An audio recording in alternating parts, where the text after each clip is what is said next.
हाँ तो मेरे दोस्तों नमस्ते। आपका स्वागत है। आशा करते हैं आप सभी स्वस्थ होंगे, मस्त होंगे, अपनी पढ़ाई में लगे हुए होंगे और अपनी आने वाली परीक्षाओं की तैयारी कर रहे होंगे। चुनाव का रिजल्ट तो आपके सामने आ ही गया है, क्या रहा है आपको सब पता ही है।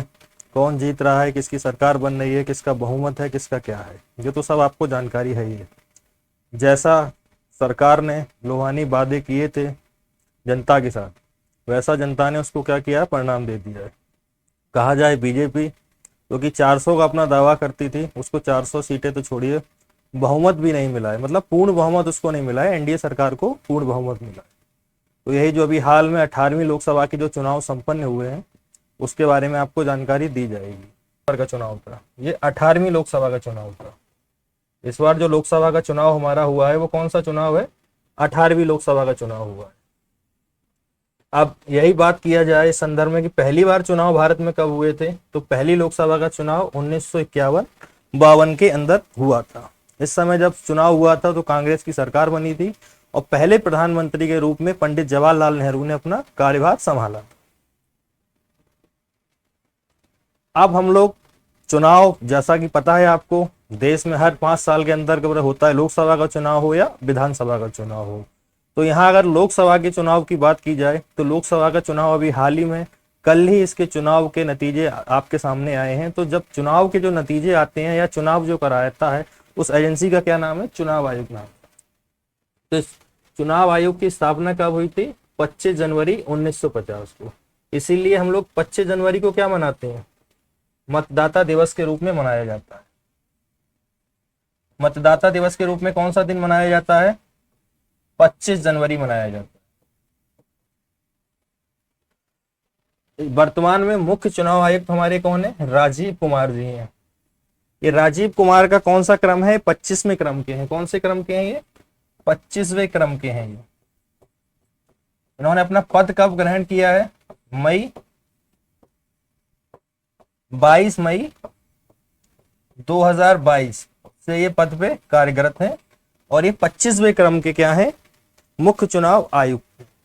अब अगर अन्य चुनाव आयुक्त की बात की जाए तो भारत में दो अन्य चुनाव आयुक्त भी होते हैं, जिनका पहले का नाम है ज्ञानेश कुमार और दूसरे का नाम है सुखबीर सिंह सिंधु। तो ये जानकारी आपको हो गई कि चुनाव आयोग क्या है, चुनाव आयोग का गठन कब हुआ था, वर्तमान में मुख्य चुनाव आयुक्त कौन है, अन्य चुनाव आयुक्त कौन है, ये सारी जानकारी आपको दी गई है। अब बात किया जाए हमारे लोकसभा का जो चुनाव हुआ है, लोकसभा के लिए कुल कितनी सीटें थी? वर्तमान में 543 सीटें हैं। इससे पहले दो एग्लो इंडियन की सीटें जब शामिल कर ली जाती थी तो 545 सीटें होती थी, पर वर्तमान में 543 सीटों के लिए चुनाव हुआ है। और यह राज्यों से कितनी सीटें हैं? राज्यों से हमारी 524 सीटों के लिए चुनाव हुआ है। बाकी यूटी यानी केंद्र शासित प्रदेश से 19 सीटों के लिए चुनाव हुआ। अगर मैं बोलूं टोटल सीटें कितनी है हमारी? 543। इस 543 में 524 कहाँ से है? स्टेट से है। और बाकी का 19 सीटें कहाँ से? यूटी से हमारा। ये जो चुनाव हुआ है, चुनाव में नोटा का भी प्रयोग हुआ है। तो नोटा का सबसे ज्यादा प्रयोग कहाँ हुआ है? इंदौर के अंदर हुआ है। 2,18,000 मत काय पे पड़े हैं? नोटा पे पड़े हैं। यहाँ पे क्या है? बीजेपी के उम्मीदवार थे शंकर लालवानी। आपको बताना चाहूंगा इंदौर में हुआ क्या था। इंदौर में बेसिकली जो कांग्रेस का, मतलब बीजेपी के विरोध में जो खड़ा हुआ था, वो कांग्रेस का प्रत्याशी खड़ा हुआ था। बस कांग्रेस के प्रत्याशी ने उस समय क्या किया? बीजेपी को ज्वाइन कर लिया। और बीजेपी को ज्वाइन करने के बाद वहां पे खाली कौन सा उम्मीदवार खड़ा था? सिर्फ बीजेपी का उम्मीदवार खड़ा था। और कांग्रेस के उम्मीदवार ने क्या किया? बीजेपी को ज्वाइन कर लिया। इस तरीके से वहां पे क्या हुआ? बहुमत खाली बीजेपी का रह गया। तो जब वहां की जो जनता थी इंदौर की जनता ने क्या किया? जिसको कांग्रेस को वोट देना था, पर कांग्रेस को वोट देने के लिए उम्मीदवार तो होना चाहिए, पर वहां पे उम्मीदवार ही नहीं था। जब उम्मीदवार नहीं है वहां पे तो क्या होगा? नोटा का प्रयोग किया गया। तो इस आधार पर सबसे ज्यादा अभी तक का चुनाव, जब 1951-52 से जब चुनाव हुआ है, तब से लेके अभी तक सबसे ज्यादा नोटा का प्रयोग कहाँ हुआ है? सबसे ज्यादा नोटा का प्रयोग ये वाले इलेक्शन में हुआ, यानी 18वीं लोकसभा का जो चुनाव हुआ। अब बात करते हैं किसको कितनी सीटें मिली।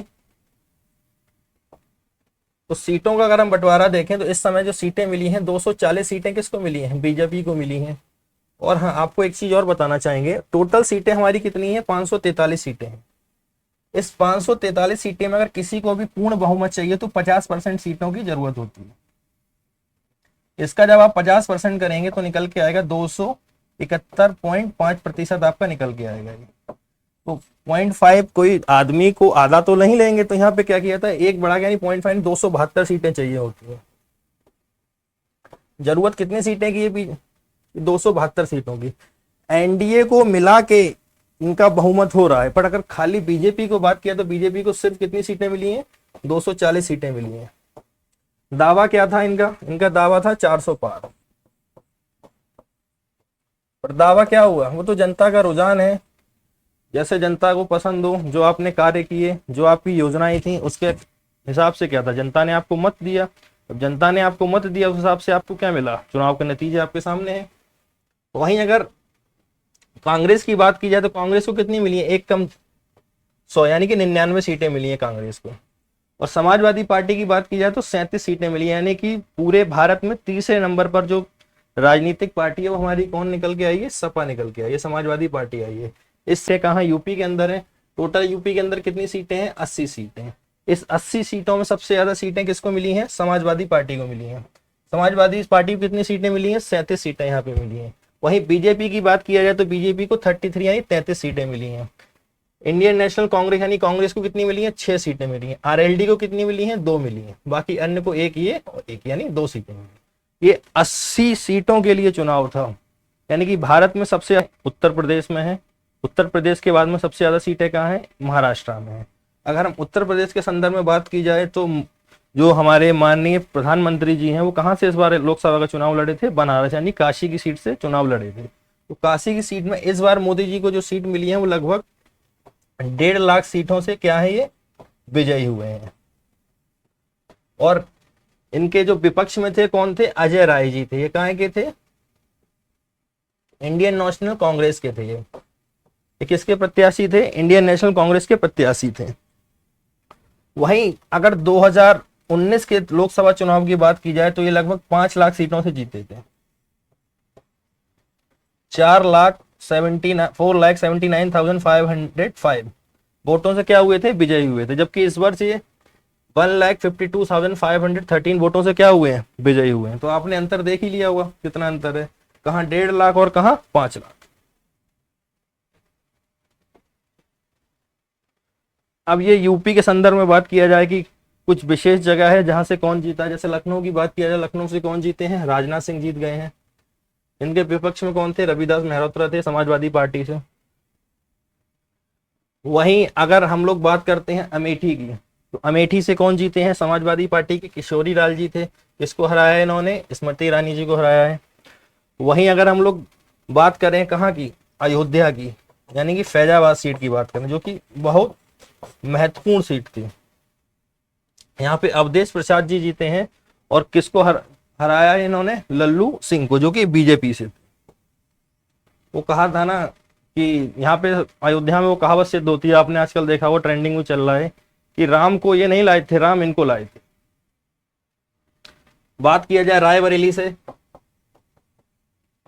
और केरल के वायनाड सीट से कौन लगे, राहुल गांधी जी थे। यहाँ बीजेपी के कौन थे, दिनेश प्रताप सिंह को इन्होंने हरा दिया है। वहीं मेरठ से बात किया जाए तो मेरठ से कौन थे, अरुण गोविल जी थे।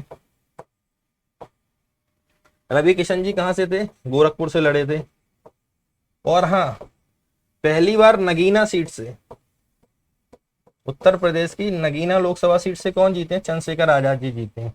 तो ये बहुत बड़ी उपलब्धि है इनके लिए कि अभी लोकसभा में जाकर हमारे लोगों की बातें रखेंगे, यानी कि चंद्रशेखर आजाद जी।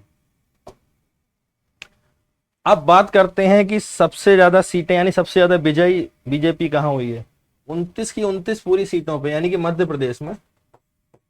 मध्य प्रदेश में लोकसभा की 29 सीटें हैं, पूरी की पूरी 29 सीटों पे बीजेपी आई है। उड़ीसा में भी बढ़त के साथ है बीजेपी। अब जैसे आपको पता है उत्तर प्रदेश में टोटल कितनी सीटें हैं लोकसभा की, 80 सीटें हैं। इसी तरह महाराष्ट्र में कितनी सीटें हैं, महाराष्ट्र में 48 सीटें हैं। यानी कि पहले नंबर पर उत्तर प्रदेश आता है, दूसरे नंबर पर महाराष्ट्र आता है। तो महाराष्ट्र में बीजेपी को 9 सीटें मिली हैं और कांग्रेस को कितनी सीटें मिली हैं, 13 सीटें मिली हैं। तो महाराष्ट्र में भी क्या हुआ है, बीजेपी को कम सीटें मिली हैं, कांग्रेस को ज्यादा सीटें मिली हैं। वहीं आपको पता है बिहार, बिहार में सबसे ज्यादा सीटें किसको मिली हैं? जेडीयू और बीजेपी को बराबर सीटें मिली हैं, 12-12। कांग्रेस की बात किया जाए तो कांग्रेस को कितनी सीटें मिली हैं? कुल 3 सीटें यहाँ पे कांग्रेस को मिली हैं। अब ये चीज आपको है, ये जो सारणी दी गई है, टेबल दी गई है, बता रही है कि किस जगह पर कितनी सीटें हैं, यानी कि राज्य वाइज। जैसे आंध्र प्रदेश की बात किया जाए तो आंध्र प्रदेश में कितनी लोकसभा सीटें हैं? 25। अरुणाचल प्रदेश की बात किया जाए तो 2। असम की बात किया जाए तो 14। इसी तरह बिहार में कितनी है? 40। इसी तरह छत्तीसगढ़ में कितनी है? 11। गोवा में कितनी है? 2। गुजरात में कितनी है? 28। हरियाणा में कितनी है? 10। हिमाचल प्रदेश में कितनी है? 4। जम्मू कश्मीर में कितनी है? 5। झारखंड में कितनी है? 14। कर्नाटका में कितनी है? 28 सीटें हैं। इसी तरह केरल की बात की जाए, केरल में कितनी सीटें हैं? 20। मध्य प्रदेश में 29 सीटें यहाँ पे पूरी की पूरी बीजेपी को मिली हैं। महाराष्ट्र में कितनी है? 48 सीटें, यानी कि यूपी के बाद दूसरे नंबर पे। मणिपुर में कितनी है? 2। मेघालय में कितनी है? 2। मिजोरम में कितनी है? 1। नागालैंड में कितनी है? 1। दिल्ली में कितनी है? 7 सीटें। दिल्ली में आम आदमी पार्टी को एक भी सीट नहीं मिली है। आम आदमी पार्टी की सरकार कहां बनी है? पंजाब में बनी है। उड़ीसा में कितनी है? 21 सीटें। पुडुचेरी में कितनी है? 1 सीट। पंजाब में कितनी है? 13 सीटें हैं। राजस्थान में कितनी सीटें हैं? 25 सीटें हैं। सिक्किम में कितनी सीटें हैं? 1 सीटें हैं। तमिलनाडु में कितनी सीटें हैं? 39 सीटें हैं। तेलंगाना में कितनी है? 17। त्रिपुरा में कितनी है? 2 सीटें हैं। इसी तरह तेलंगाना की बात की जाए तो तेलंगाना में कितनी सीटें हैं? तेलंगाना में 17 सीटें हैं। त्रिपुरा में कितनी सीटें हैं? त्रिपुरा में 2 सीटें हैं। उत्तर प्रदेश यानी कि सबसे ज्यादा सीटें, 80 सीटें हैं। टॉप पर कौन है? समाजवादी पार्टी। सेकंड नंबर पर कौन है? बीजेपी। और थर्ड नंबर पर कौन है? Indian national Congress. उत्तराखंड की बात की जाए तो उत्तराखंड में कितनी सीटें? उत्तराखंड में कुल 5 सीटें हैं। इसी तरह पश्चिम बंगाल की बात की जाए तो कितनी सीटें हैं? 42 सीटें। अब मध्य प्रदेश में जो चुनाव हुआ है, मध्य प्रदेश में विदिशा, जो कि पहले सुषमा स्वराज जी की सीट हुआ करती थी, यहां से कौन विजयी हुए हैं? शिवराज सिंह चौहान विजयी हुए हैं। सबसे ज्यादा सीटों का अंतर, यानी सबसे ज्यादा यहाँ पे सीट किसको मिली है? सबसे ज्यादा सीट मिली है यहाँ पे नवसारी जिला है। कहाँ का? गुजरात का। यहीं से क्या हुआ था? आपका दांडी मार्च आरंभ हुआ था। जो गांधी जी ने दांडी मार्च किया था, कहां से किया था? नवसारी जिला से किया था। यहीं से 1,31,065 सीटें किसको मिली हैं? CR पाटिल को मिली हैं। ये कौन सी पार्टी से थे? ये बीजेपी की पार्टी से थे। दूसरे नंबर पर सबसे ज्यादा सीटें किसको मिली हैं? दूसरे नंबर पर सबसे ज्यादा सीटें अमित शाह जी को मिली हैं, जो कि कहां से थे? गांधीनगर सीट से थे, वहां से। तो पहले नंबर पर कौन हो गए? CR पाटिल हो गए। और दूसरे नंबर पर कौन हो गए? अमित शाह हो गए। सबसे ज्यादा नोटा की बात की जाए, सबसे ज्यादा नोटा का प्रयोग कहां हुआ है? इंदौर में हुआ है। तो धन्यवाद। आपको चुनाव संबंधी सारी जानकारी दे दी गई। कौन किसको कितनी सीटें मिली हैं, नोटा का प्रयोग कहां हुआ है, चुनाव आयोग क्या होता है, पहली बार चुनाव कब कराए गए थे। इस बार 18वीं लोकसभा के चुनाव थे। आई होप आपको ये सभी जानकारी अच्छी लगी होगी। धन्यवाद।